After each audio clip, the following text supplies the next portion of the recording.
Estão vendo a tela? Sim. Sim. Sim. Ah, melhorou. Então, agora, hoje vocês vão ter, depois da aula aqui, semipresencial, né? Presencial, vocês vão acabar os princípios, vocês vão estudar o quê? Hoje eu termino com os princípios. A gente viu os princípios gerais, específicos, e agora os princípios interpretativos. Então, nós vamos acabar com os princípios. Só que vejam bem, tudo, como previdenciário é uma legislação muito complexa, nós tivemos uma emenda 103, tem muita matéria. Então, os princípios foram condensados. Agora, quem sabe princípios sabe tudo, e aí dá para advogar só com os princípios. Então, prestem muito atenção e que isso vai acabar repercutindo no decorrer das nossas aulas e no mérito, assim, do direito previdenciário. Agora, a gente está estudando, vamos dizer, a teoria geral do direito previdenciário para a gente poder ingressar nos benefícios previdenciários propriamente ditos. Agora, a gente já saiu daquela divisão, quer dizer, nós estamos numa divisão, nós estamos vendo só uma parte da Seguridade Social. A Seguridade Social se divide em saúde, assistência e previdência. E nós vamos focar só na parte da previdência social. Então, a gente vai estudar os benefícios previdenciários. E para estudar os benefícios previdenciários, a gente tem que ter essa ideia de princípios que já estão, alguns princípios elencados na Constituição. Aliás, a gente tira da Constituição todos os princípios, mas a gente também faz uma seleção de princípios interpretativos que, ao longo desses anos, a própria jurisprudência admitiu e a própria doutrina também, ela foi desenvolvendo. Então, é muito importante que vocês estudem e entendam esses princípios, tá? Agora, a gente vai voltar naquilo que a gente já tinha visto quando a gente viu as características principais da Seguridade, da Previdência Social. E aí eu falei em filiação e inscrição. A filiação, ela já está no artigo 20 do regulamento. Qual é o regulamento? É o decreto 3.048 de 1999, tá? Esse decreto está defasado em relação à emenda 130, em relação a algumas alterações, tá? Então, a gente tem que estar sempre atualizando. Mas, às vezes, o decreto, ele traduz melhor o que está na Lei 8.213. E lá, a filiação, no artigo 20, ela coloca esse vínculo que se estabelece entre pessoas que contribuem para a Previdência Social. Então, a relação jurídica que existe na filiação é entre segurado e Previdência Social, tá? Da onde decorrem direitos e obrigações. Obrigação principal é contribuir para o sistema, né, o financiamento do sistema Previdência Social, certo? E eu esqueci de comentar aqui. Esse vínculo, na filiação, a gente viu que esse vínculo decorre automaticamente. Tirei de novo, né? Peraí, deixa eu voltar. Ele decorre automaticamente do quê? De uma atividade remunerada, tá? Ao contrário da inscrição. Quando a gente fala em inscrição, a gente fala no quê? Num ato formal, num ato meramente administrativo. Ele exige o quê? A documentação, a anotação em carteira. Você não precisa ter essa documentação para dizer que você está afiliado à Previdência Social. Basta esse exercício. Agora, a gente não pode falar isso com relação ao segurado facultativo. Porque o segurado facultativo, ele se inscreve primeiro e depois ele se torna afiliado da Previdência. Então, o primeiro momento é a inscrição, é a formalidade, é o ato formal de inscrição e pagamento em dia da primeira contribuição social. Se ele não fizer isso, ele não está afiliado à Previdência Social. Então, é um segundo momento. Aí, o que a gente já apreende disso?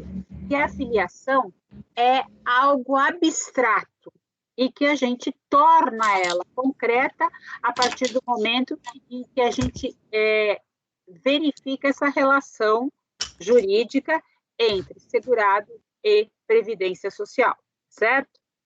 E aí, não é, para alguns autores, esse segundo momento de filiação, a gente poderia dizer que a filiação só ocorre depois da inscrição para o facultativo, ela também ocorre, e nós vamos ver isso quando a gente estudar melhor esse segurado, no contribuinte individual. Para a gente entender agora quem é esse contribuinte individual, quem poderia me dizer quem é o contribuinte individual? Deixa eu ver a carinha de vocês, e aí a gente depois volta. Quem que é o contribuinte individual? Quem tem ideia de quem é o contribuinte individual? Quem quer chutar? Quem quer falar? Então, eu vou começar a fazer... Como é que é, William? Profissionais autônomos? Isso, é aquilo que era denominado de profissionais autônomos, tá? Ou os profissionais liberais, tá? Também chamado de profissionais liberais. Então, por exemplo, o advogado, o médico, o dentista, que não sejam empregados de alguma empresa, de alguma sociedade, tá? Eles trabalham por conta própria. Esses são os contribuintes individuais que, primeiro, vão ter que se inscrever, é vontade, eles vão por vontade se inscrever na Previdência Social e só serão filiados ao realizar o quê? O primeiro pagamento da contribuição social em dia. E isso é importante porque vai gerar lá a questão lá na frente de obter benefícios previdenciários. Por quê? Porque se ele não contribuiu em dia, então não vai ser considerado, tá?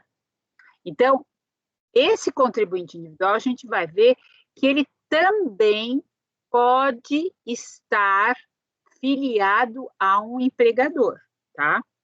Então, aí vai ter um diferencial que a gente vai ver lá na frente, tá? Mas, a grosso modo, a gente já viu que são dois os segurados, o facultativo e o contribuinte individual, que primeiro se inscreve e, a partir do momento em que eles contribuem, é que eles estão filiados à Previdência Social. Até aqui, nenhum problema, muito fácil, certo?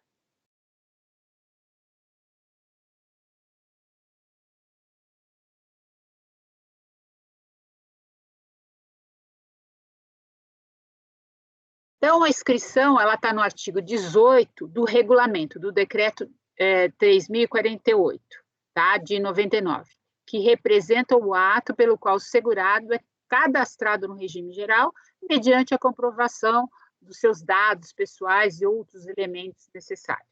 Então, não passa de um ato administrativo necessário para que a relação ultrapasse a fronteira do abstrato, que é a filiação, e passe a produzir efeitos. Na realidade, ela já passa a produzir efeitos quando você é filiado à Previdência Social automaticamente, por exercer atividade o quê? Remunerada. Então, é um ato, a inscrição é um ato meramente formal, pelo qual o segurado é cadastrado no regime geral. Bom, e aí já vamos ter algumas mudanças e acréscimos aqui, na realidade, modos de ver diferentes na legislação e também com a emenda 103. Bom, o artigo 16 da 8.213, ele coloca que são beneficiários do regime geral na condição de dependentes do segurado. Então, O dependente, ele é segurado da Previdência, na condição de mais dependente de segurado, ele vai ser beneficiário, não segurado, né? Ele vai ser beneficiário na condição de dependente de segurado. Mas esse dependente de segurado, ele vai ser se o quê? Se tiver mantida a relação jurídica do segurado, porque o dependente é dependente do segurado. Se essa relação jurídica não existir do segurado, o dependente não tem direito a nenhum benefício. E isso é bem básico e bem importante. A inscrição do dependente. No passado, vocês estão vendo aqui o artigo 16, parágrafo 1º, que ele está arriscado. Esse daqui era o passado. Incumbe ao segurado a inscrição de seus dependentes que poderão promovê-la se ele falecer sem tê-la efetivado. Então, quem fazia a inscrição do dependente era o segurado. E isso não existe mais. Por quê? Porque o parágrafo 1º foi alterado pela Lei 10.403. E aí, incumbe ao próprio dependente promover a inscrição quando do requerimento do quê?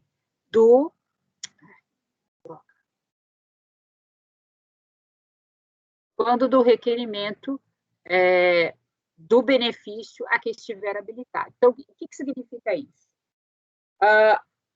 O dependente tem direito a que benefícios? A pensão por morte e auxílio reclusão, tá? Então, são esses os benefícios que o dependente tem. Então, se o segurado for preso e mantiver a qualidade de segurado, o dependente vai lá e se inscreve como dependente, ele demonstra que ele é dependente e requer o benefício. Então, é no momento que ele requer o benefício é que ele faz o requerimento, ele se habilita como dependente, e ele automaticamente está fazendo sua inscrição, ele está demonstrando que ele é dependente. A mesma coisa na pensão por morte. Tudo bem até aqui? Bom, o que há uma exceção nisso daqui? O artigo 23 da emenda 103, esse artigo 23, ele fala das cotas da pensão por morte, tá? Nós não vamos entrar nisso. E aí, o que o artigo 23 fala? Que para o dependente inválido ou com deficiência intelectual, mental ou grave, sua condição pode ser reconhecida previamente ao óbito do segurado, por meio de avaliação biopsicossocial realizada por equipe multiprofissional e disciplinar, observada, revisão periódica na forma da legislação. O que quer dizer isso? Quer dizer que se um segurado tiver um filho inválido, ele pode ir no INSS e já inscrever este filho inválido. Para o quê? Para, uma vez ocorrido o óbito e o INSS ficar sabendo deste óbito, por quê? Porque quando do óbito, os cartórios têm a obrigação de comunicar ao INSS. O INSS, de ofício, pode conceder a pensão por morte a este filho inválido, tá? Então, se existe uma inscrição prévia, demonstrando que ele é inválido, que ele não tem condições, né, é reconhecidamente inválido, fazendo todo esse tipo de avaliação, então você tem aqui o quê? Uma inscrição que não é aquilo que a gente viu no artigo 17, que o próprio dependente vai fazer. É lógico que esse dependente inválido, ele pode fazer depois, mas vai ter maior dificuldade, vai ter maior demora em receber um benefício, caso em que, se o próprio segurado já o fizer antes de qualquer acontecimento, ele já vai estar lá inscrito como dependente inválido. Tudo bem? Então, professor. Pois não, vamos lá, vamos ver a carinha. O Max Felipe pediu para a senhora aceitar ele aí, por favor. Aceitar ele? Por quê? Eu acho que ele não está conseguindo entrar, não.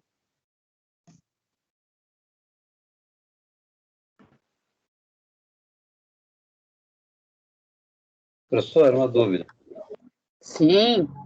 Deixa eu só ver aqui o que está acontecendo, porque eu não pus ninguém para... Ele falou que já aceitou já. Ah, é?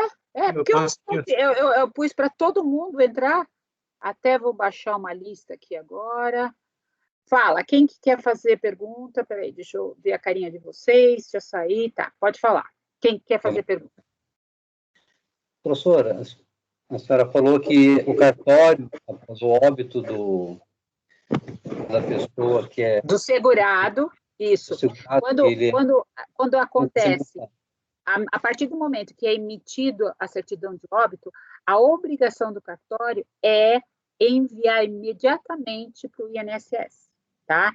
Isso já é uma determinação legal. E isso já existe um canal direto do INSS com esses cartórios, que encaminham as certidões de óbitos dos segurados. Inclusive, dos pensionistas, tudo para saber em que momento morreu, e aí vai parar, eles tendo todos os dados, se aquela pessoa morreu, não vai receber mais o benefício. Tá, pode perguntar. Então, numa ordem prática, morreu a mãe que o filho é deficiente mental. Aí o benefício dela vai para o filho. Numa ordem prática, seria quem vai receber, quem vai ser o representante legal? Então, aí nesse caso, ele teria que ter tido já o representante legal que vai se habilitar para representar este inválido, que ele tem que ter sido interditado. Se ele não tem condições mentais de autogerir, então ele tem que ter sido interditado. Isso é básico. É direito civil. É essa pessoa que vai representando o dependente se habilitar.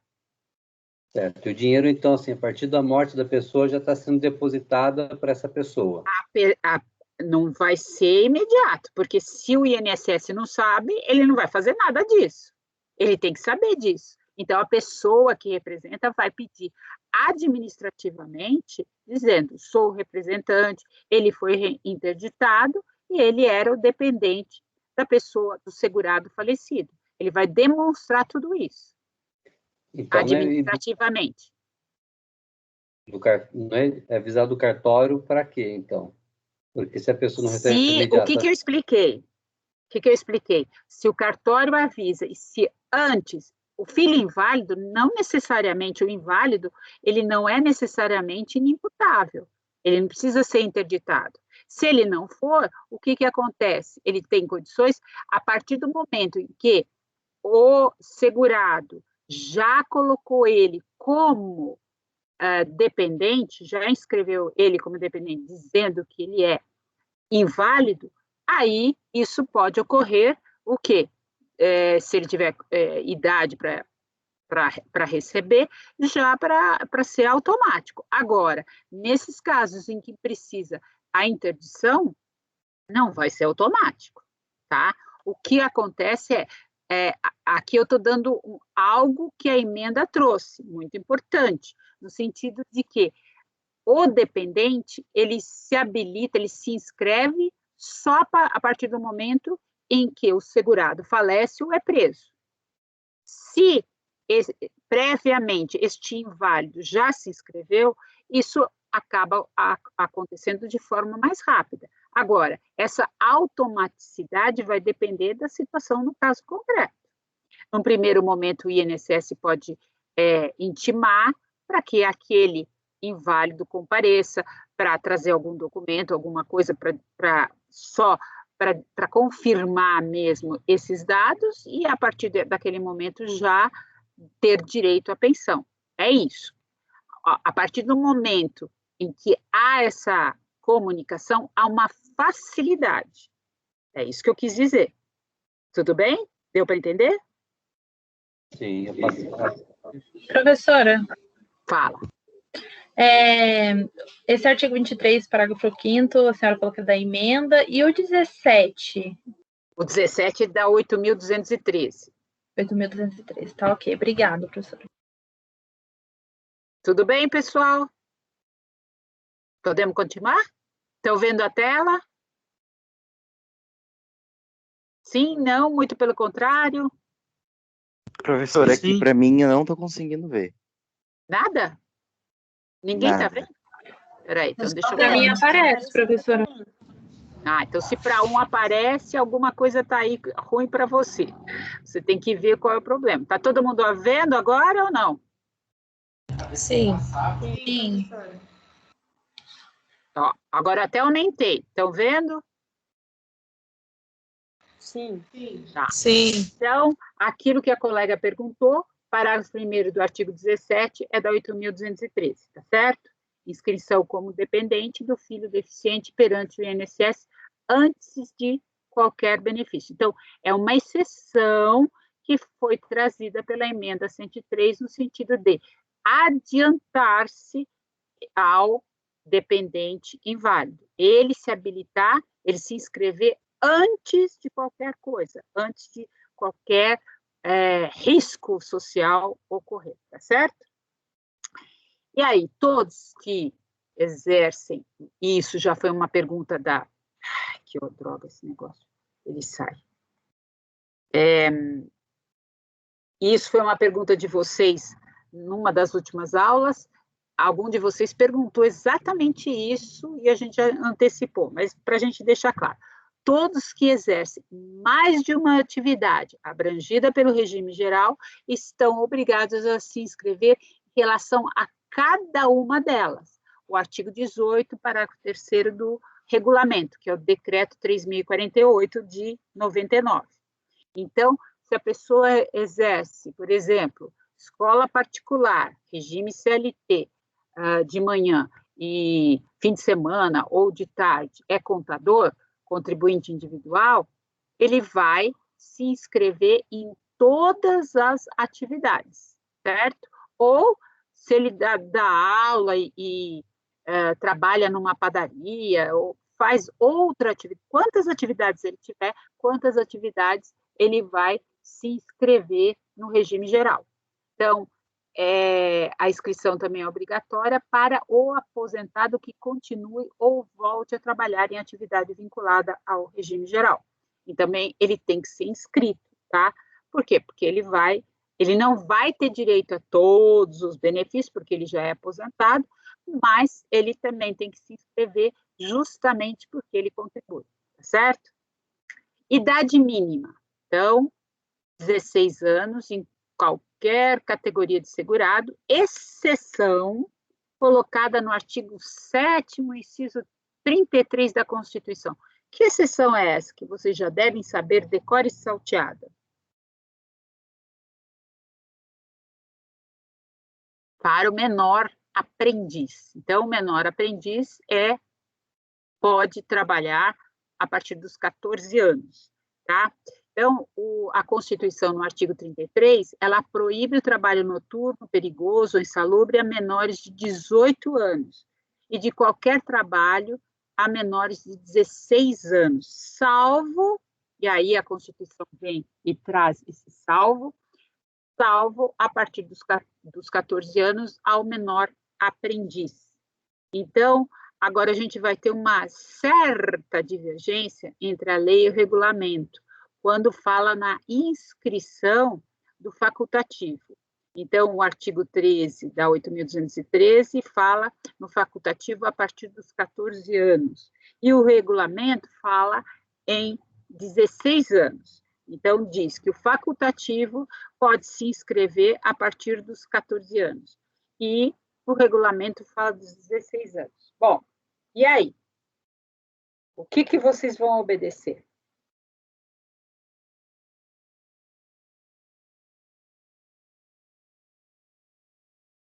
Ninguém fala nada, né? Vou ter que começar a fazer chamada oral, vou começar a pegar os nomes de vocês e vou fazer chamada oral. Você não pode trabalhar antes dos 14, né? Isso. Só Mas menor aprendiz, espera lá. Mas se você não trabalha... Na realidade, é 16 anos. Então... Mas se você não trabalha e recolhe para a Previdência, antigamente era muito comum, né? Recolher para a Previdência para os filhos, quando a aposentadoria podia ser requerida aos 40 anos, bem mais cedo. Isso aí. Agora, eu não sei se isso continua. Isso continua o quê? Peraí, vamos lá. Vamos ver a carinha de vocês. Vamos lá. Gosto de discussões. Vamos lá. E aí? O que vocês falam? A lei fala em 14, o regulamento fala em 16 ao se inscrever para ser segurado facultativo. Então, e aí? O que vocês dizem disso? Eu entendo que a lei é superior ao regulamento, né? Sim. Perfeito. E a Constituição? O que a Constituição fala? Tem alguma coisa aí que a Constituição fala? Ela não coloca uma idade aí, alguma coisa? Ela não fala só que pode trabalhar a partir dos 16, exceto se for o aprendiz? O aprendiz, ele tem que... O que é esse aprendiz? Menor aprendiz? Vocês tiveram direito do trabalho, já estudaram direito do trabalho, devem até saber mais do que eu. Quem que é? Uma criança vai trabalhar com a intenção de ter um aprendizado no local de trabalho. Boa definição, ótima. Então, na realidade, aquele que tem 14 anos, ele vai para uma aprendizagem, e ele vai ter que ter horário menor, vai ter que ter todo um regulamento para essa aprendizagem. Então, ele não pode exercer um trabalho como empregado. Isso é muito importante. Então, se é aprendizagem, ele vai ter que ter horário menor, vai ter que ter possibilidade menores, mas para a Previdência, por que eu estou falando isso em direito previdenciário? Como que ele é encarado para a Previdência, esse menor aprendiz? Para a CLT, ele é empregado? Não é, ele é aprendiz. Mas e para a Previdência? Se a Previdência já fez uma exceçãozinha aqui. Ele começou a trabalhar como menor aprendiz. É aprendizagem, mas ele está trabalhando. E ele está dentro da categoria de segurado empregado, tá? Então, ele é encarado para a Previdência como um empregado, tá? Diferente da legislação trabalhista, tá? A gente precisa começar a raciocinar em termos de previdência social, certo? Tudo bem? Se tá tudo bem, vocês estão sabendo tudo, né? Vou começar a fazer... Professora, fala. Voltando um pouquinho, a senhora disse que quando exerce mais de uma atividade dentro do regime geral, você precisa se inscrever em cada uma delas. Exatamente. Mas, assim, já seria automático exatamente pela atividade remunerada. Isso, não, exatamente. E essa inscrição, então, em relação às demais?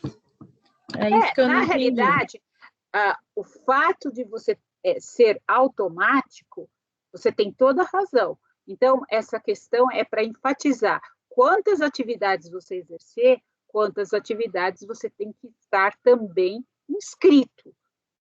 Na realidade, por quê?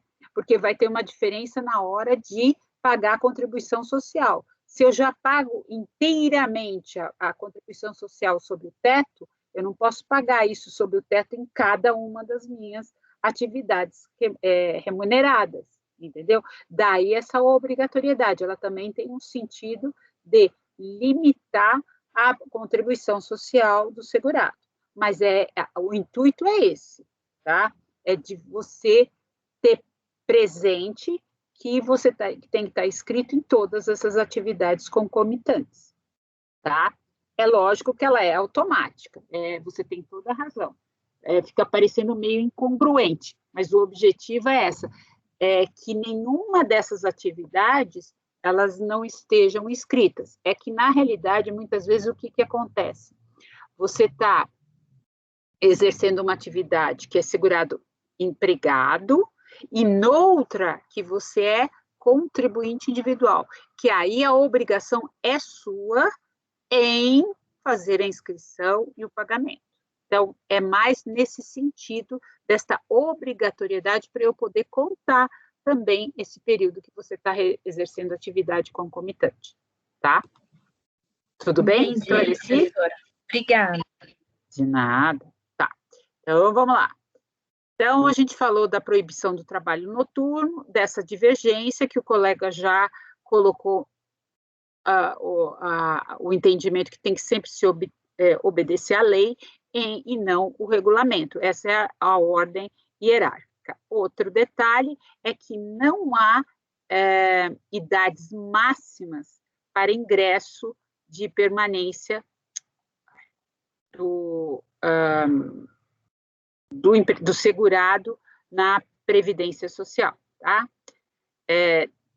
Seja como segurado obrigatório ou facultativo, tá certo?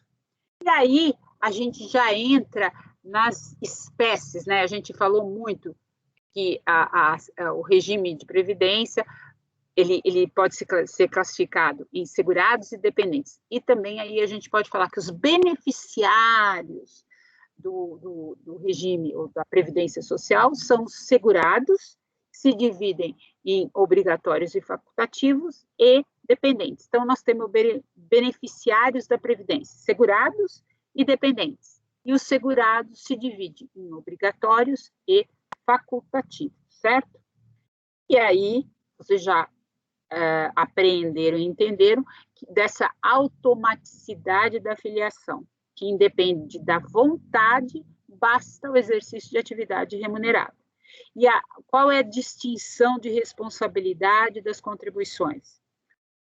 Do próprio segurado, quando ele trabalha por conta própria, e de terceiros, no caso, o empregador, quando você é empregado. Ou nós vamos ter outras situações em que não vai ser o próprio empregado ou aquele que tem a obrigação ou a responsabilidade de pagar a contribuição social. Ela vem descontada. Então, aí nós vamos ter o quê? Um substituto tributário, certo? A gente já viu isso. E aí, quais são as espécies de segurados obrigatórios? O empregado, segurado empregado, segurado avulso, segurado empregado doméstico, segurado contribuinte individual e o segurado especial. Agora eu já vou adiantar para ninguém fazer confusão. Uma coisa é segurado especial, outra coisa completamente diferente, que não tem nada a ver, é a aposentadoria especial. Então, não confundam uma coisa com outra, tá? Isso daqui é muito importante, parece bobagem, mas quando a gente for entrando lá na frente, para ninguém fazer esse tipo de confusão que pode ocorrer, tá certo? E onde que está tudo isso que eu vou falar?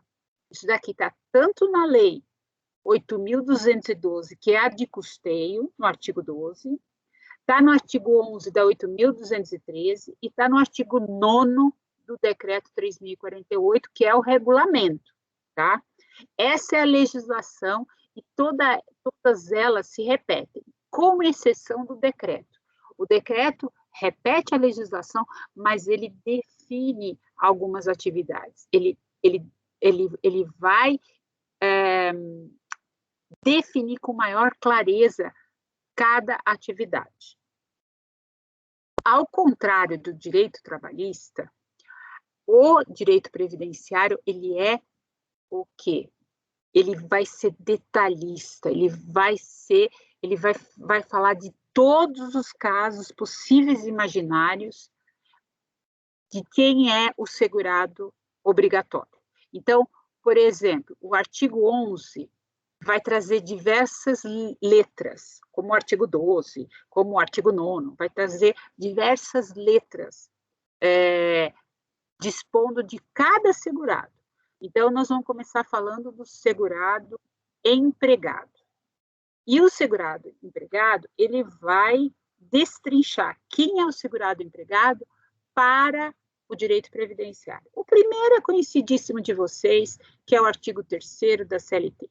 aquele que presta serviço de natureza urbana ou rural, à empresa, em caráter não eventual, sob sua subordinação e mediante remuneração, inclusive como diretor empregado. Então, vejam que aqui também o regulamento, lá no parágrafo 4º do artigo 9º, ele coloca esse caráter não eventual, né? Aquele relacionado direta ou indiretamente com as atividades normais da empresa, tá? E aqui, vejam, aquele que presta serviço de natureza urbana ou rural. Então, aqui a gente tem que prestar atenção. Aqui nós temos o segurado empregado. Aqui tem uma relação de emprego, de subordinação. E aqui nós podemos falar que é o segurado rural, que a gente vai ver que é o segurado especial, aquele que exerce atividade rural, mas aqui esse segurado rural, ele é empregado, ele é registrado em carteira, tá? Ou deveria ser registrado em carteira. Nós vamos ter um outro segurado que trabalha nas lides rurais, que a gente chama de segurado especial. Este não contribui, e este vive do seu trabalho na roça, ou da pescaria artesanal, a gente vai ver, tá? Então, a gente não pode confundir aqui com o segurado empregado. Aqui a gente já tem uma ideia da CLT, que é relação de emprego, tá certo? Outra coisa é o diretor empregado. Se ele é diretor e ele está registrado como empregado, não tem dúvida que ele é regido pela CLT e ele é segurado empregado. Agora, se ele é um dos sócios da empresa, ele não é empregado, ele é um diretor. E aí não se confunde com o diretor empregado, tá? E aí o que ele vai ser se ele é sócio da empresa? Ele quer se garantir na Previdência. O que ele vai ser? Ele já não vai ser segurado empregado. O que ele vai ser? Vocês já sabem disso.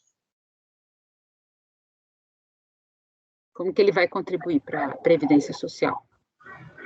Facultativamente? Não facultativamente, porque facultativamente, foi até bom quem falou. Facultativamente, o que significa? Que ele não exerce atividade remunerada. Só pode se inscrever como segurado facultativo aquele que não exerce atividade remunerada. Então, esse diretor de empresa, ele não pode ser facultativo. Como que ele pode ser? Se ele é sócio. Individual. Contribuinte individual, que é aquilo que vocês já falaram, o autônomo. Tá certo? Então, essa já é uma primeira distinção que a gente tem que deixar bem clara. Tá certo? Até aqui, tudo bem? Então, vamos lá.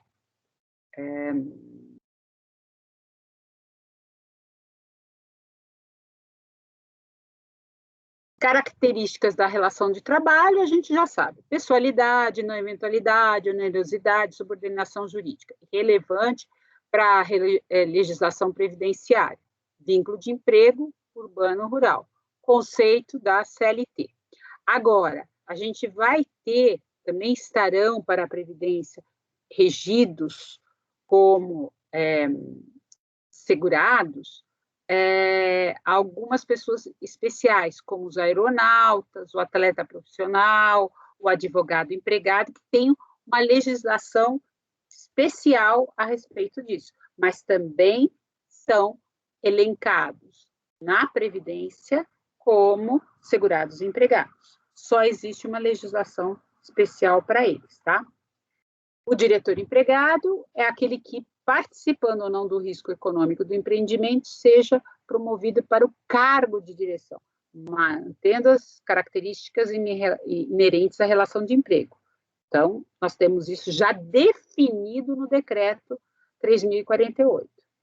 E é considerado empregado o administrador profissional que não é acionista ou cotista da empresa. A inscrição formalizada pelo contrato, né? Com inscrição, recebe FGTS, numeração do PIS, cadastrado no CNIS, né? Bom, aí vamos voltar um pouco para o menor aprendiz. maior de 14, menor de 24, inscrito em programa de aprendizagem, como vocês falaram, e esse programa de aprendizagem tem um prazo máximo de 2 anos. Quando que acontece a exceção desse programa não ter limite de idade? Para o portador de deficiência, tá? Então, esse portador de deficiência não vai ter esse limite de 2 anos, tá certo? Para ele, então, pode ficar um tempo maior, tá? E ele é um segurado empregado, como eu coloquei.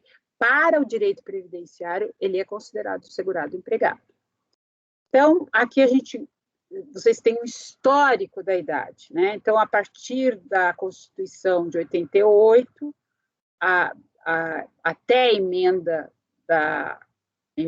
20, nós tínhamos, a idade podia trabalhar até 14 anos, exceto para o menor aprendiz, que tinha um limite de 12. A partir da emenda 20, altera-se isso, o menor aprendiz passa a ser 14 anos, tá? Então, houve uma alteração e aumentou-se essa idade de 12 para 14, tá? Relação de trabalho do menor aprendiz é definida o quê? No 428 da CLT, como uma relação de trabalho especial. O menor aprendiz é diferente do aluno aprendiz, que a jurisprudência só considera como empregado desde que receba remuneração, mesmo que indireta. Valores recebidos a título de alimentação, fardamento, material escolar, algo nesse sentido, entendeu? Sempre acaba alterando aqui. Então, isso daqui foi construído jurisprudencialmente a questão do aluno aprendiz, que eram escolas custodiadas, né, pela União Federal, em que havia uma remuneração, um trabalho, e eles foram considerados alunos aprendizes e considerados como empregados, mas desde que tivessem essa remuneração, ainda que indireta. E aí, até a súmula 18 da Turma Nacional de Uniformização, reconhece o menor aprendiz, né? Provado que o aluno aprendiz de escola técnica federal recebia remuneração, mesmo que indireta, à conta do orçamento da União, o respectivo tempo de serviço pode ser computado para fins de aposentadoria previdenciária. Isso também a própria Advocacia Geral da União, na súmula 24, o Tribunal de Contas também reconheceram no mesmo sentido, até com súmulas, tá certo? E segurado empregado, menor, a questão da idade do menor, né? Então, muitas vezes o menor trabalhava muito antes desta idade colocada pela Constituição. Então, como que a jurisprudência tem decidido? As regras de proteção das crianças e adolescentes não podem ser utilizadas com o escopo de restringir direitos. Nos casos em que ocorreu, ainda que de forma indevida, a prestação do trabalho pelo menor de 16 anos, é preciso assegurar a essa criança ou adolescente, ainda que indígena, a proteção do sistema previdenciário, desde que preenchidos os requisitos exigidos na lei, devendo ser afastado o óbice etário. Ou seja, se tiver provas de que houve um trabalho anterior a essa idade limite constitucional, e isso for comprovado, pode ser contado isso para fins de aposentadoria, pode ser reconhecido, mas tem que ter prova. Isso agora está muito mais difícil, porque já se passou muito tempo para reconhecer isso. Agora nós estamos numa época de vocês, da juventude, então vai ser muito difícil acontecer, a Constituição alterou muito isso, né? Então, a gente já passou, a Constituição de 88 já trouxe alterações na idade. Então, cada vez mais, essa possibilidade de reconhecimento vai ficar mais difícil. E aí, já vamos passar para a letra B. vejam, a gente continua falando do segurado empregado, a gente não passou para um outro tipo de segurado.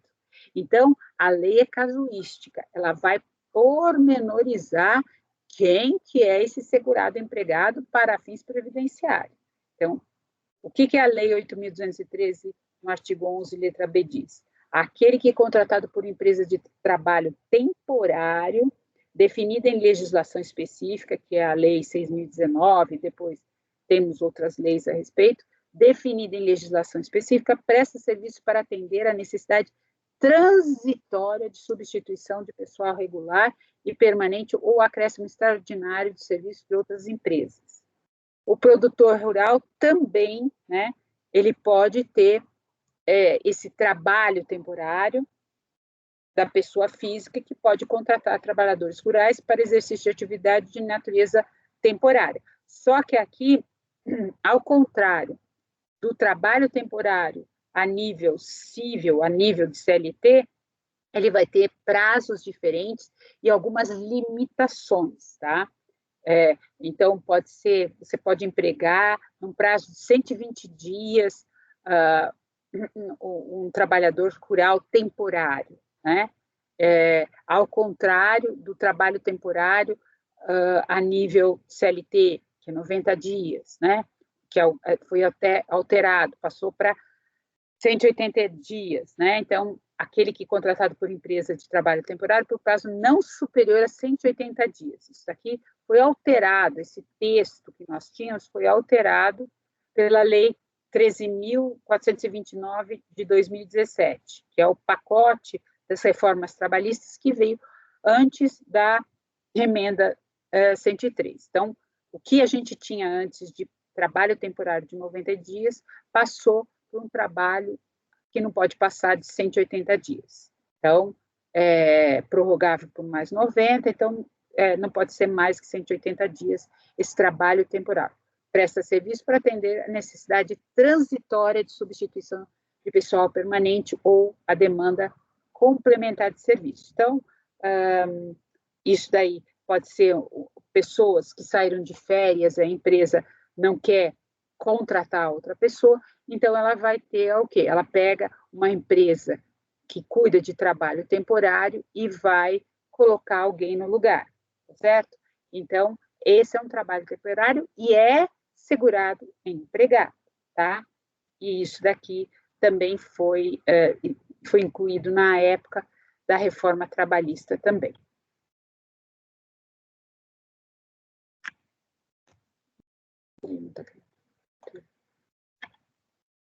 Então, o trabalhador regido pela Lei 6.019, que foi modificada por essa nova lei, é o trabalho prestado por pessoa física contratada por uma empresa de trabalho temporário que a coloca à disposição de uma empresa tomadora de serviços para atender a necessidade de substituição transitória de pessoal permanente ou a demanda complementar de serviço. É o que acontece muito com órgãos públicos que contratam empresas, né, temporárias para a questão da limpeza. Ou empresas mesmo, empresas que são regidas pela CLT, que não querem ter alguém definitivo e contratam uma empresa para que traga um prestador de limpeza, tá? Então, eles vão pagar para a empresa que vai trazer essas pessoas. Então, a tomadora de serviços, ela vai pagar para essa empresa que traz esse trabalho temporário, tá? Ela não paga para os trabalhadores. E esses trabalhadores são empregados dessa empresa temporária e são qualificados como empregados. Contrato de trabalho temporário com relação ao mesmo empregador não poderá exceder ao prazo de 180 dias, que a gente já falou. Para o trabalhador rural, então, nós também temos essa questão do trabalho temporário, mas a lei é diferenciada. Então, a gente tem um produtor rural, pessoa física, que pode contratar trabalhadores rurais para exercício de atividades, né, de natureza temporária. Aqui, o contrato não pode ser superior a 2 meses num período de 1 ano. E aí vai ter que ter uma contribuição para esse temporário de 8% sobre o respectivo salário de contribuição. E esse contrato não precisa ser registrado em carteira nem nada, mas ele deve existir algum contrato escrito, né? Filiação, inscrição, e todas as informações podem estar numa GFIP, que é uma guia. E nessa guia pode-se colocar todos esses dados, tá certo? Então, é uma maneira de ter uma contribuição, e esse trabalhador rural temporário, ele pode contar isso como tempo de trabalho, tá? Que vai servir lá na frente para contar para um benefício previdenciário ou para sua aposentadoria, tá bom? Mas aqui é um trabalhador rural, tá? Aqui nós estamos falando de trabalhador rural que vai ter um contrato temporário, que também pode acontecer quando a gente... sempre vai ser o trabalhador rural, né, que também é empregado.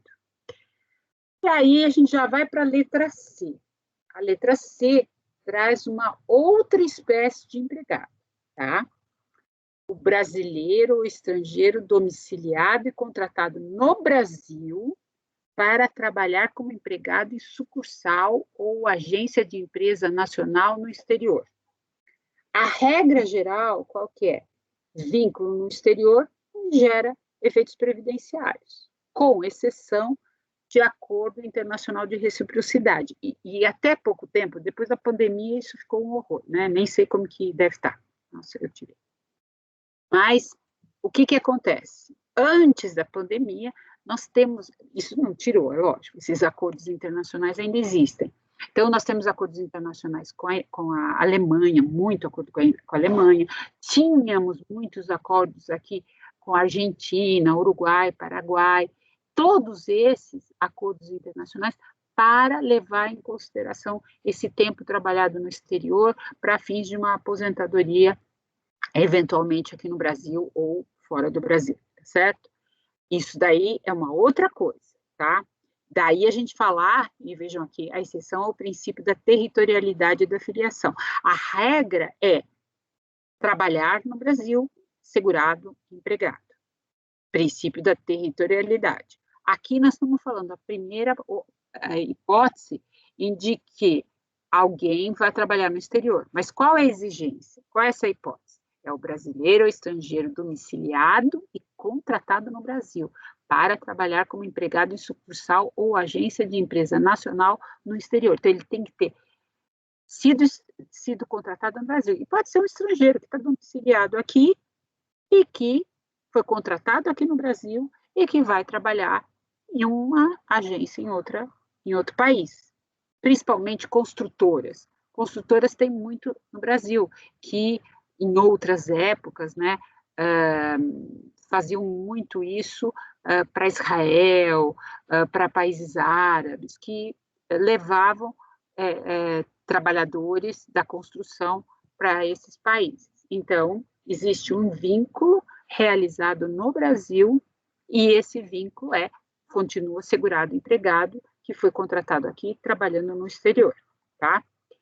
E aí, empresa brasileira, isso daqui foi alterado pela emenda 6, que basta que a pessoa jurídica, antes exigia um número, né, tinha que ser a maior parte do capital social. Agora basta que a pessoa jurídica seja constituída sob a égide da legislação brasileira e conte com sede e administração no Brasil.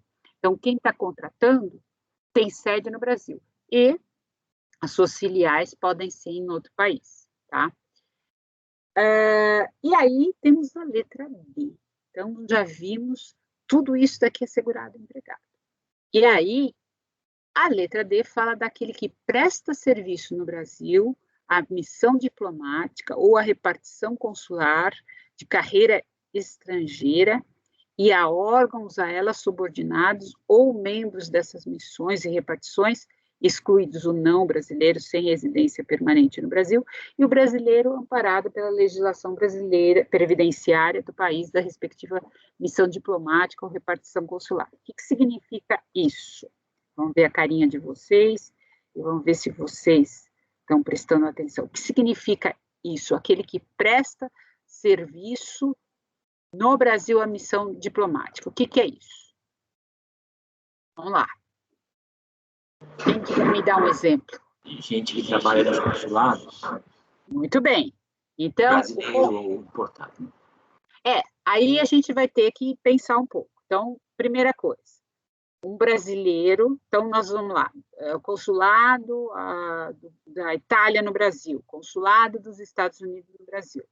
Eles vêm, esses consulados, eles trazem estrangeiros, eles trazem funcionários. Esses funcionários podem querer fixar residência no país, no Brasil.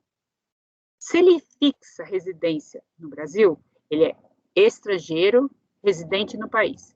E ele fala assim, não, eu quero também me garantir e vou me filiar à Previdência Social.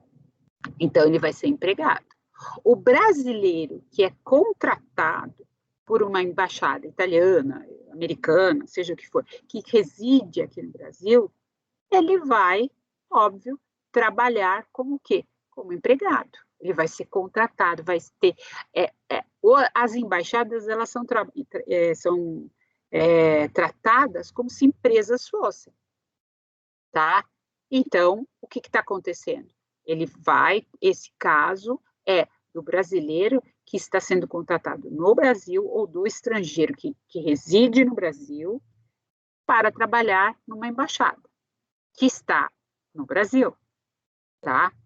Ao contrário do estrangeiro que não reside no Brasil, tem a previdência do país de onde eles vieram, se é americano, se é italiano, coisa que vale. Agora, a situação é diferente se o brasileiro já trabalhava na embaixada da Itália e vem para o Brasil porque ele fala português. E ele está protegido e já tem uma previdência lá da Itália. Ele vai ter que... Não, ele não precisa se filiar à Previdência brasileira, a previdência obrigatória como empregado. Por quê? Porque ele já tem uma previdência. A obrigatoriedade, o vínculo, a filiação ocorre quando a gente está falando de alguém que mora aqui e que vai ser contratado como empregado. Agora, se ele já vem de outro lugar, já tem essa proteção previdenciária de outro lugar, ele não necessariamente vai ser empregado. Vai depender muito do caso concreto, que a gente vai ter que ver isso em outras situações. Até aqui, muito fácil, certo? Nenhuma dificuldade de quem são os segurados empregados, certo? Porque ninguém está fazendo pergunta, eu posso fazer uma chamada oral, todo mundo está entendendo, né? Então, posso continuar. Então, a gente viu esse aqui. Aí, nós vamos para uma outra situação. Qual é essa situação? O brasileiro civil que trabalha para a União no exterior, em organismos oficiais brasileiros ou internacionais, dos quais o Brasil seja membro efetivo, ainda que lá domiciliado ou contratado, salvo se segurado na forma da legislação vigente no país do domicílio. Ele também, outra exceção do princípio da territorialidade de filiação. Aqui, eu estou falando de o brasileiro civil que trabalha para a União no exterior. Então, é alguém que foi contratado para trabalhar para a União. Por exemplo, vai trabalhar lá na ONU, tá? E foi contratado pelo órgão federal. Então, ele vai ser o quê? Segurado empregado. Mesmo que esse brasileiro já estivesse lá nos Estados Unidos, tá? Mas ele foi contratado para trabalhar para a União. Então, ele vai ser segurado empregado. Qual que é a exceção? Se ele já estiver protegido pela legislação lá nos Estados Unidos. Tudo bem? Fácil? Sem problema, certo?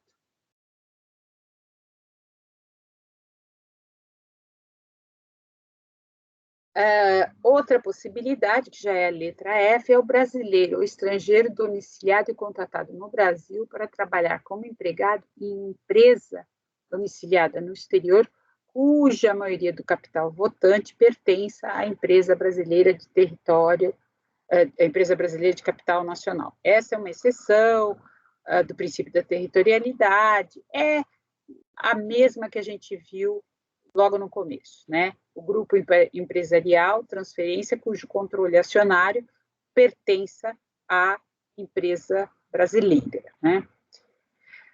Aqui, eu quero ver o que vocês entendem e qual que é o problema.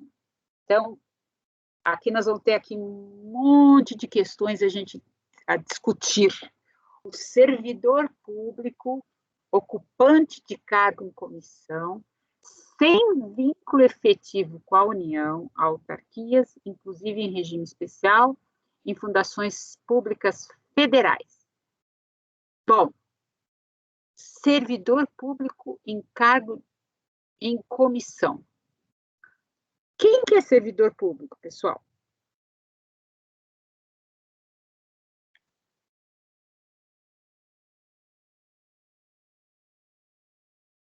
Uau! Todos aqueles que trabalham em repartições públicas, professora? Tá. E esse de forma concursada? Isso, de forma concursada. Então, o servidor público, aquele que trabalha em órgão público, prestou concurso. Agora, cargo em comissão. Quem está em cargo em comissão pode ser aquele concursado. Não seria empregado. Agora, aquele que não é concursado, ele é servidor público? Pode ser um terceiro, né? Então, eu pergunto para vocês. Vamos por partes. Servidor público. Já responderam aí. Servidor público é aquele que prestou concurso público. Certo? Agora, aquele que está dentro de um órgão público, em cargo de confiança, mas não prestou concurso público, ele é servidor público? Não. Não. Então, nosso legislador errou. Usou uma terminologia equivocada. E isso dá muito problema. Então, na realidade, quem está em cargo de comissão e não prestou concurso público, ele está no cargo de comissão. E aí, ele não vai receber. Se ele é servidor público federal, ele não vai receber pela União. Se ele é estadual, não vai receber pelo Estado. E se ele é municipal, não vai receber pelo município. Ele vai ser o quê? Empregado. Regime CLT. Tá? Então, terminologia equivocada, por isso que deu grandes problemas. Quais os problemas? E aí vocês vão ver, se vocês se derem ao trabalho de olhar essa 8.213, qual o problema aqui? Que aqui eu estou falando em letra G, e isso daqui teve muita questão, muita inconstitucionalidade. Por quê? Porque acabaram dizendo que não, o servidor público não tinha que pagar, não tinha que... E o STF, chegou no STF e o STF colocou. Isso daqui é constitucional. Na realidade, a terminologia que está equivocada, porque não se trata de servidor público, se trata de uma pessoa que está em cargo em comissão, em um órgão público que não prestou concurso. Então, ele não pode ficar sem amparo. Ele vai ter que ser amparado por qual regime? O regime geral, tá? E aí, isso daqui a gente tem que tomar muito cuidado, tá? Por quê? Porque, na realidade, esse servidor público, entre aspas, ele ocupa um cargo em comissão sem ter prestado concurso. Na maior parte dos casos hoje, os cargos em comissão, eles são preenchidos por concursados, exceto em alguns órgãos que ainda cometem essa atrocidade de colocar gente fora do quadro, tá certo? Então, aquele que exerce cargo em comissão e não prestou concurso, ele é CLTista, tá certo? E aí, aplica-se... Fala. Quem quer perguntar? Pode perguntar primeiro. Perguntar quem que ia fazer. Pode fazer perguntar. Ah, tá. Professora, com relação a esse servidor, né, o legislador foi colocado servidor público, né? Ele errou o termo, mas ele não quis dizer, não quis falar assim como se fosse equiparado, não? Não foi essa a intenção? A gente vai interpretar, a gente tem que interpretar, mas a gente percebe que é uma terminologia equivocada. Porque servidor, quem que é servidor?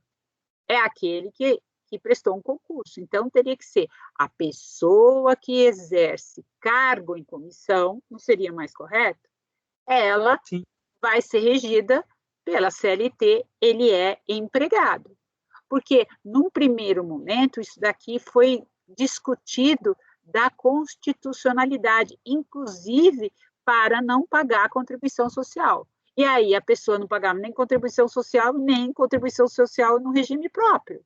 E depois ficava desprovida de quê? De direito de receber algum benefício previdenciário. Então, é esse tipo de coisa que tem que tomar cuidado. No primeiro momento, as pessoas não pensam. Hoje, todo mundo tem mais essa clareza, porque todo mundo está preocupado em receber um benefício lá na frente. Por quê? Porque a gente tem uma emenda, tiraram direitos. Mas no passado, o negócio era assim, eu não quero pagar, então isso aqui é inconstitucional. Então, não pagava nem num lugar, nem no outro. Recebia só. Recebia limpinho, sem pagar contribuição. E aí, depois? Como que vai aposentar? Vai pegar da onde? Não contribui. Não, eu tenho direito, entenderam? Então, a gente tem que prestar atenção, você fez muito certo em interpretar. A terminologia usada foi equivocada e a gente tem que entender que o legislador não quis dizer aquele concursado, aquele que está em cargo em comissão e que não é concursado, tá certo? Então, é regido pela CLT. Tem que ser um regime ou outro, senão a pessoa fica desprovida. E não vai parar por aí, a gente vai ver outras inconsistências nesse sentido.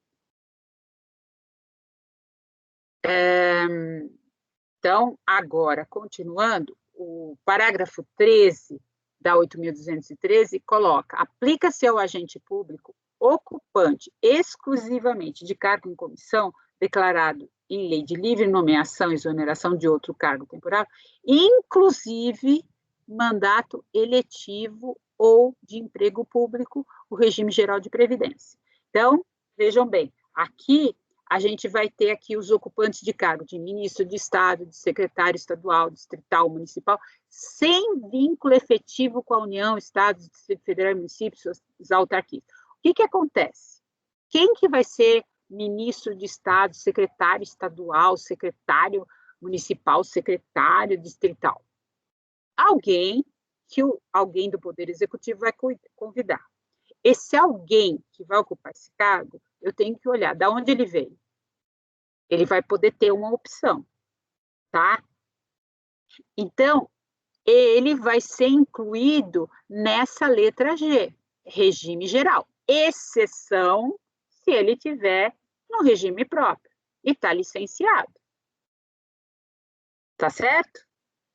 Então, o que aconteceu? Isso daqui, por muito tempo, foi discutido a constitucionalidade para não pagar. E aí, as pessoas não teriam direito. Tanto é que existe aqui uma instrução normativa, vocês vão ver aqui nas minhas indicações, o artigo 5º, parágrafo 1º, inciso 2, instrução normativa da Receita Federal, para que essas pessoas, porque elas ficaram durante um grande período sem pagar contribuição. Resultado, lá na frente não ia poder aposentar.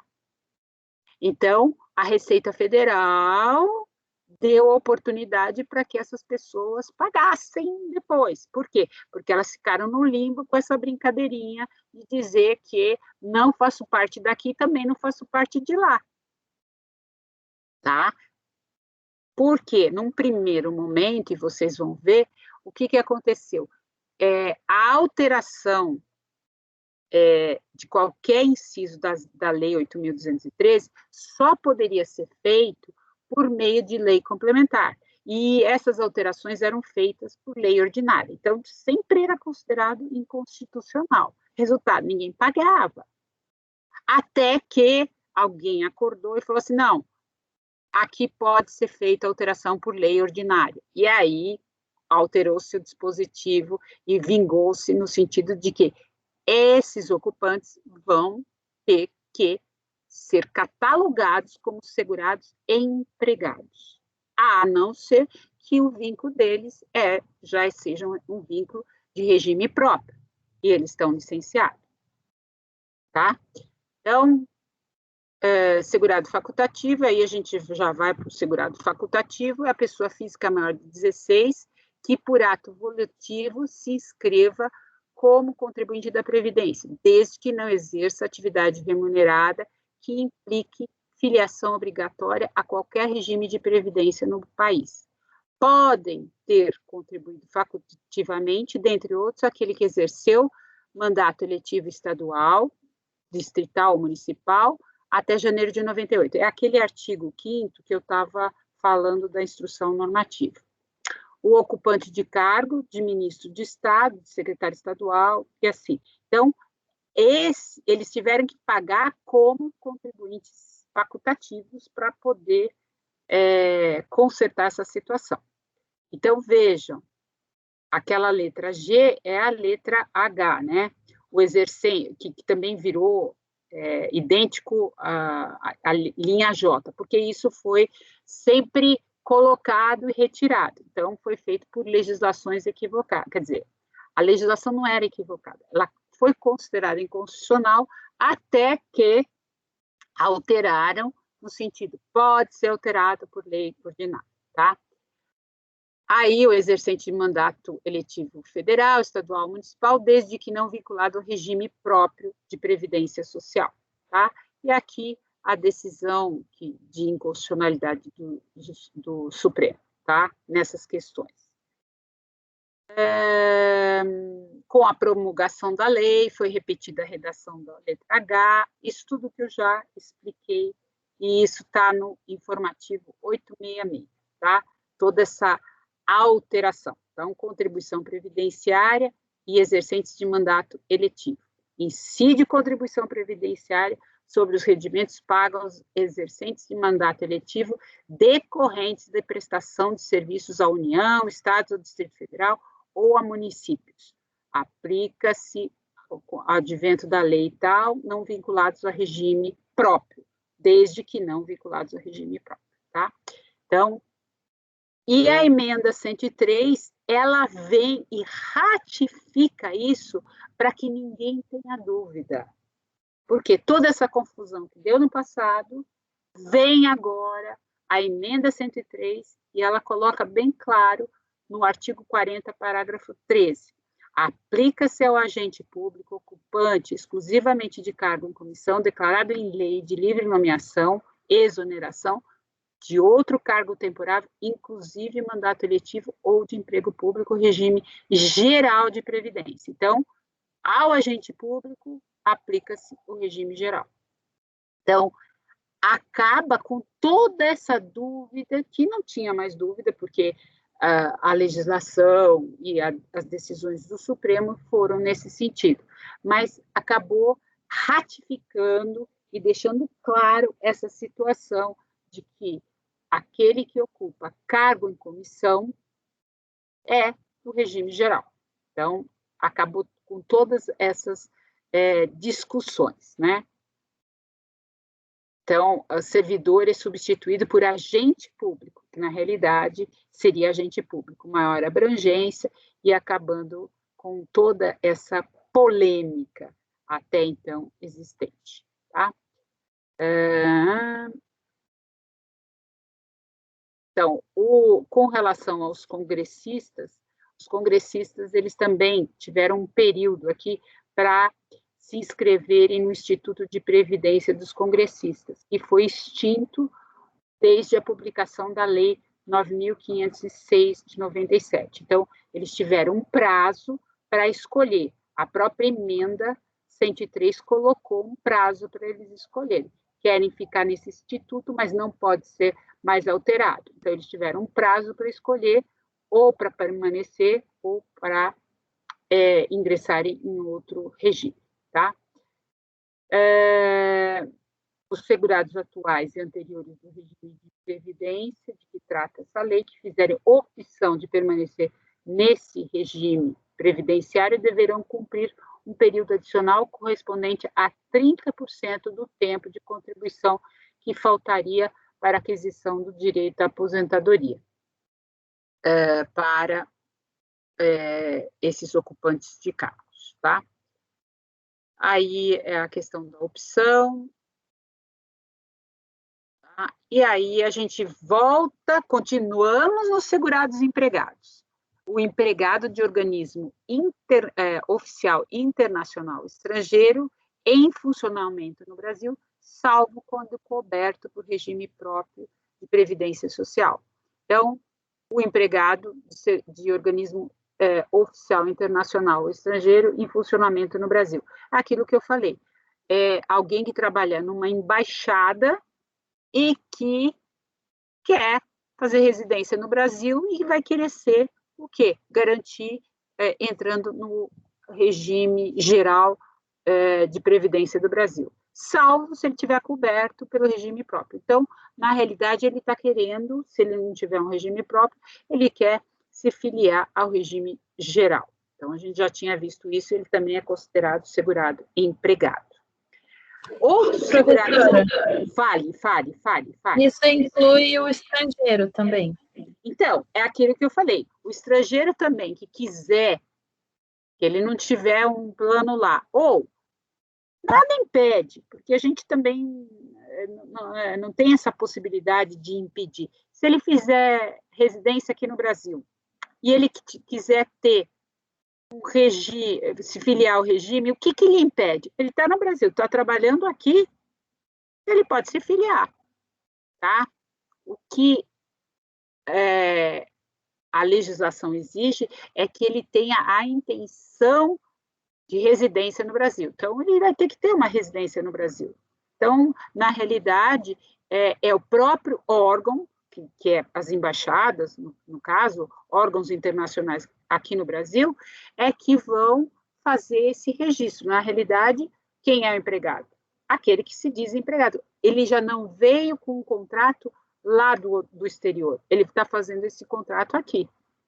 Ele pode, num primeiro momento, ter vindo junto com a embaixada, e num segundo momento ele quer ser segurado empregado, pertencer ao regime geral do Brasil, tá certo? Então, na realidade, a lei previdenciária, ela quer abarcar todo mundo, ela é muito casuística. Então, você tem N possibilidades de fazer parte do regime geral, tá? Não existe nenhuma proibição, muito pelo contrário, tem uma adição, tá? Tudo bem? Esclareci? Tudo bem, professora, obrigada. Agora, o decreto 3.048, no artigo 9º, ele traz outras possibilidades de segurados obrigatórios. O bolsista e o estagiário que prestam serviço à empresa. Em desacordo, veja, aqui o decreto, ele está colocando aquilo que não foi obedecido, tá?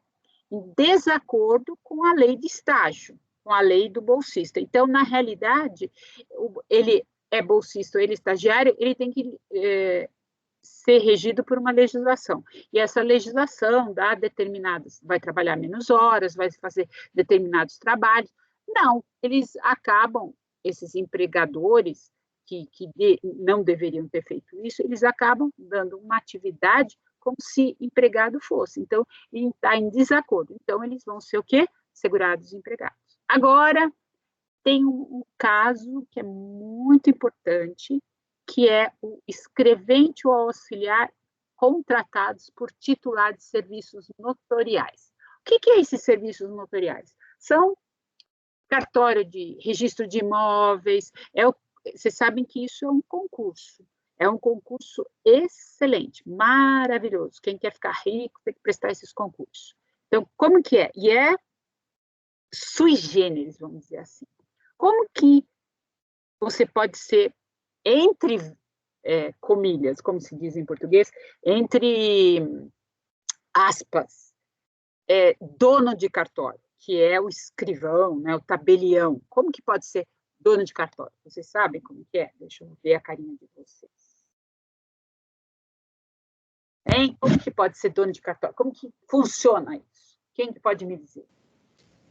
Faz um cartório de concurso, de protesto. Antigamente era passado de pai para filho, né, professora? Mas acabou essa conversa, essa safadeza. Tinha gente que mumificava o pai, o avô. Mas acho que hoje é concurso também, né? Hoje é tudo por concurso. E aí eu falo sui generis. Por quê? É um concurso que quem coordena são os tribunais de justiça, com a presença de desembargadores, representantes da ordem, do Ministério Público, professores de universidade. É uma banca como se fosse um concurso do Ministério Público, da magistratura, da procuradoria. Então, é um concurso público. Concorre, passa, e conforme a ordem de classificação, escolhe.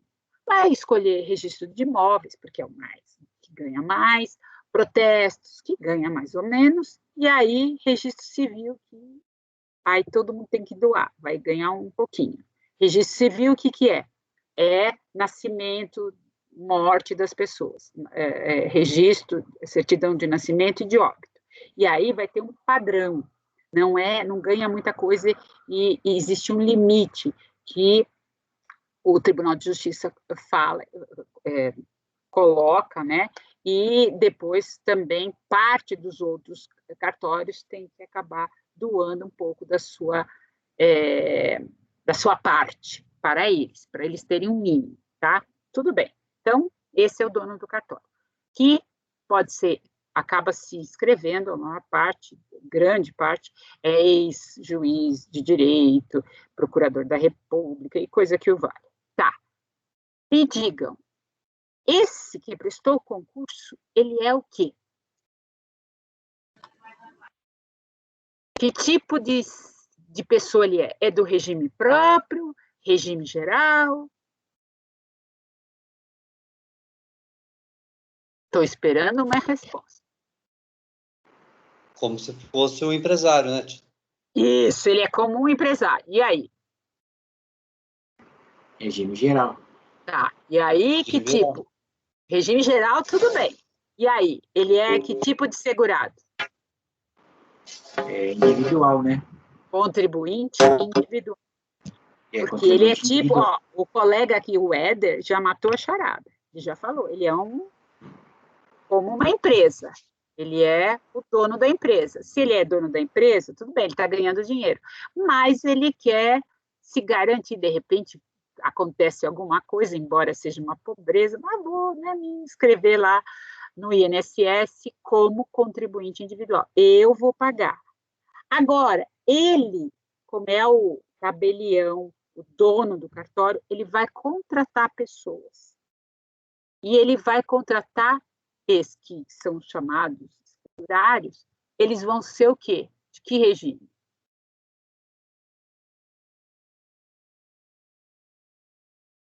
Segue a linha do Éder. Se você seguir CLT, regime geral.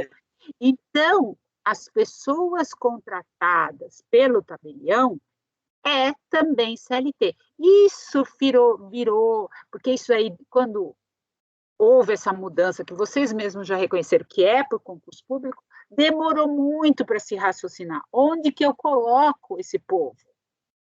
Entendeu? Porque todo mundo achava que seria um regime próprio, e não tinha nada a ver de regime próprio. Então, é regime geral. E aquele que é contratado pelo tabelião, ele é empregado. regime geral. Então, vejam, é um outro segurado empregado. Vejam como é casuístico, para não se esquecer de ninguém, tá certo? Então, aqui nós temos o escrevente auxiliar contratados por titular de serviços notariais e de registro a partir, vejam, aquilo que eu falei, a partir de 21 de novembro de 94, porque antes disso havia aquela confusão de saber o que era, bem como aquele que optou pelo regime de previdência em conformidade com essa lei aqui, tá certo? Desde 94. E isso está disposto também no artigo 236 da Constituição, certo? E aí, a gente vai deixar o empregado doméstico. Professora, fale. Mas por que fala assim, é bem como aquele que optou pelo regime geral de previdência social? Por quê? Porque teve pessoas que antes de 95 estavam catalogadas, por isso que eu falo, isso foi a jurisprudência que decidiu, que colocava eles como regime próprio. Então, quando veio a lei, como é que vai ficar? Eu estava no regime próprio, agora eu vou passar para o regime geral? Não. Eles deram prazo para essas pessoas optarem. Tá? Isso tudo é história. Vocês vejam que quando vocês estudam direito previdenciário, vocês têm que saber a história. Todas as mudanças. É como as decisões do Supremo. Hoje decide assim, amanhã a gente decide assado. Então, a gente precisa saber o histórico. O que vem? Agora a gente tem que estudar a história para entender essas mudanças e entender o desenvolvimento das ideias, tá certo? E o direito previdenciário teve e tem muita alteração legislativa e muita confusão na aplicação. Qual instrumento de mudança? É lei complementar. Ele faz por lei ordinária. É lei complementar. Faz por lei. Insiste. Até que pega e fala assim, não vai conseguir fazer por quê? Porque lei complementar exige um quórum qualificado. Então, eles vêm e mudam. Não, vamos mudar isso daqui para ser por lei ordinária, porque não vai conseguir por lei complementar. Então, vejam, não se entende. E essa terminologia. Então, nós é que temos que interpretar, nós é que temos que construir para... Por isso que eu falo, aqueles princípios, muita coisa é interpretada para melhor adaptar. Se vocês prestarem bem atenção, é diferente, por exemplo, da aplicação do direito processual, do direito constitucional. A gente leva muito do direito constitucional, mas a gente tem que interpretar para beneficiar. E nem sempre essa interpretação foi feita. Ela custou um pouco para ser raciocinada nesse sentido. É uma construção que os senhores fazem, os senhores aprendem a fazer. Porque quem é o primeiro juiz é o que eu falei, é o advogado. E ele que vai construindo isso no momento em que ele vai requerer isso. Tá certo? Tudo bem? Até aqui, sem dúvidas, fácil, matéria bico, todo mundo já sabe tudo. Posso perguntar nas próximas aulas tudo. Certo? Sim, não. Vocês estão dormindo, hein? Bom, tem gravação dos princípios constitucionais interpretativos. E aí a gente termina os princípios, certo? Olhem, assistam, prestem atenção, que depois vai ter trabalho, tá? Vocês já têm um trabalho para entregar amanhã, muitos eu já vi que já entregaram. Espero, sinceramente, que tenham escrito bem, colocado bibliografia, pesquisado, feito uma redação mesmo, discorrido sobre o assunto, certo? Então, tá bom. Uma boa noite para vocês, bom lanchinho, bons estudos e até semana que vem, certo? Professora. Boa noite, professora. Alguém quer perguntar alguma coisa? Boa noite, professora. Até mais. Professora, eu quero... Fala. Não é uma pergunta, na verdade. Não sei se a senhora gerou a lista aí pelo Teams, mas o meu nome ele ainda não está na lista de presença. Então, eu acho que a senhora teria que anotar. Não posso anotar, não posso. Você tem que falar ok. com a secretaria para ver o que resolve. Porque se você está aqui, vai registrar, não vai? Na presença aqui? Então, não sei também, mas eu vou ver com a secretaria, então. Muito obrigado. Porque eu não posso mais colocar nome de ninguém, mesmo porque a lista de presença de vocês, eu agora que tenho que colocar, que é um absurdo, né? Tem que entrar no sistema e é o nome que está lá. Eu, por enquanto, não estou dando falta. Eu só vou dar falta quando eu chamar alguém e não me responder, não vier aqui para responder qualquer coisa. Entendeu? Por enquanto, eu não estou fazendo nada disso, porque tem muita matéria e não está dando tempo. Mas eu vou fazer. Se vocês ficarem muito mudos, não responderem a nada, me deixar falando sozinha, aí eu vou começar a perguntar. Tem alguns aqui que têm salvado vocês. Tá? As mulheres, tinha um rapaz aqui que respondeu hoje, salvaram vocês. Tá? Então, tomem cuidado nas próximas, tá bom? Mais alguma dúvida? Não? Professora, a senhora vai continuar esse segurado semana que vem, então? Vou. Agora vai ser, o próximo da lista é empregado doméstico. Então, nós acabamos o segurado empregado. Agora, a gente vai entrar no segurado empregado doméstico. Tá bom? Tudo bem? Tá bom, professora, tudo bem, obrigada. De nada. Um abração para vocês, bom descanso, bons estudos. Um abração. Boa noite. Boa noite, professora. Boa noite.